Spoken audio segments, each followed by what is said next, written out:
শুনাচোন মনিকা যেতিয়া আমাৰ বাচ্চা মৰি যাব গাঁৱৰ মানুহে আহি ধুনীয়াকৈ এখন চিতা সজাব আৰু সেই চিতাৰ ওপৰত সেই চিতাখনৰ ওপৰত আমাৰ বাচ্চাক খুৱাই দিব কোনোবা জন গাঁৱৰ মানুহে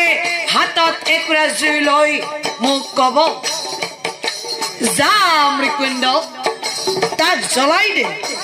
যেনেকৈ তোৰ ঘৰলৈ এদিন শত্ৰু আহিছিল আৰু তেনেকৈ শত্ৰু হৈ গুচি গল যা মৃকুণ্ড তাক জ্বলাই দে যা মৃকুণ্ড তাক জ্বলাই দে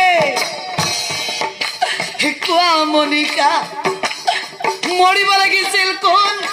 আৰু আমাৰ মৰিব কোন এই বৃদ্ধতেৰে তাৰ চিতাত কেনেকৈ জুই জ্বলাম মনিকা মই